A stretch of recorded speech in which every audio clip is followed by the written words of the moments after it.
Hello প্রিয় শিক্ষার্থীরা, আসসালামু আলাইকুম সবাইকে। সবাই কেমন আছো? আশা করছি প্রত্যেকে ভালো আছো। আজকে আবারও তোমাদের জন্য নতুন একটি ভিডিও নিয়ে আসলাম। আজকের ভিডিওতে আমি আলোচনা করব তোমরা যারা 2024 সালে এসএসসি পরীক্ষা দিয়ে কলেজে ভর্তির জন্য আবেদন করেছো, তো কলেজ ভর্তির ফর্মে সাবজেক্ট চয়েস দেওয়ার নিয়ম, তোমরা কীভাবে কলেজ ভর্তির সাবজেক্টগুলো চয়েস করবে এবং কীভাবে কলেজ ভর্তির যে ফর্মটা দিবে তোমাদেরকে এটা কীভাবে পূরণ করবে। এই ভুলের কারণে কিন্তু অনেকের ভর্তি হতে সমস্যা হয় বা পরে পস্তাতে হয়, সাবজেক্ট অন্যটা চলে আসে। তো আজকের ভিডিওটা তোমাদের জন্য খুবই গুরুত্বপূর্ণ, কেউই মিস করবে না। ভিডিওটা এখনই শুরু করব, তার আগে তোমাদের কাছে ছোট্ট একটা রিকোয়েস্ট, তোমরা যারা এই চ্যানেলটাতে একদমই নতুন রয়েছো, চ্যানেলটাকে সাবস্ক্রাইব করোনি, তারা এখনই চ্যানেলটাকে সাবস্ক্রাইব করে নোটিফিকেশন হলে ক্লিক করে দাও। আর যারা আগে থেকেই চ্যানেলটাকে সাবস্ক্রাইব করে রাখছো তাদেরকে অনেক অনেক ধন্যবাদ।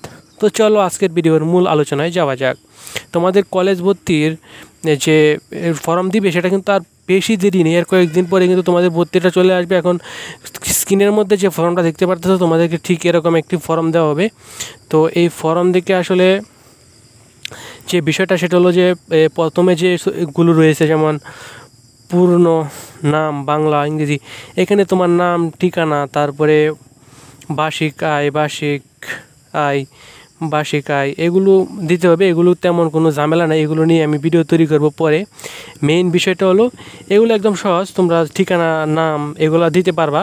তোমার আব্বু আম্মুর আইডি কার্ড নিয়ে যেতে হবে অবশ্যই কলেজের মধ্যে, কারণ এগুলোতে ঠিকানাগুলো দিতে হয়।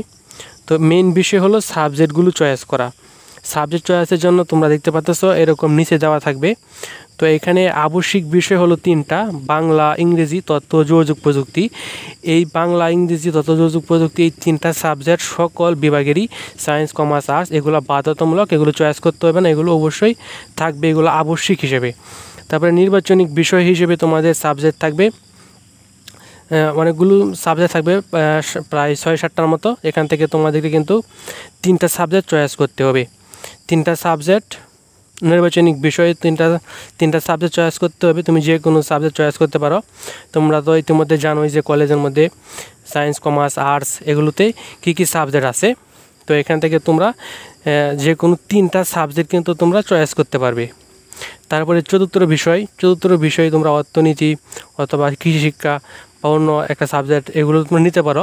তো চতুর্থ বিষয় থেকে কিন্তু একটা সাবজেক্ট, চতুর্থ সাবজেক্টে যদি তুমি কোনো সময় এইচএসসি পরীক্ষার মধ্যে যদি চতুর্থ সাবজেক্টে ফেল করো, তারপরেও কিন্তু কোনো সমস্যা হবে না।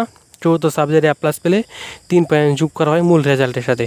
তো তোমাদের মোট সাবজেক্ট থাকবে হলো 7টা, আবশ্যিক বিষয় 3টা, তারপরে নির্বাচনিক বিষয় 3টা সাবজেক্ট চয়েস করতে হবে 7টা সাবজেক্ট থেকে, এবং চতুর্থ বিষয় একটা সাবজেক্ট চয়েস করতে হবে। এই মোট হলো তোমাদের 7টি সাবজেক্ট। 7টি সাবজেক্টে তোমাদের পরীক্ষা হবে প্রথম পত্র এবং দ্বিতীয় পত্র, অর্থাৎ প্রথম সেমিস্টারে যে পরীক্ষা দিবা ফার্স্ট ইয়ারে।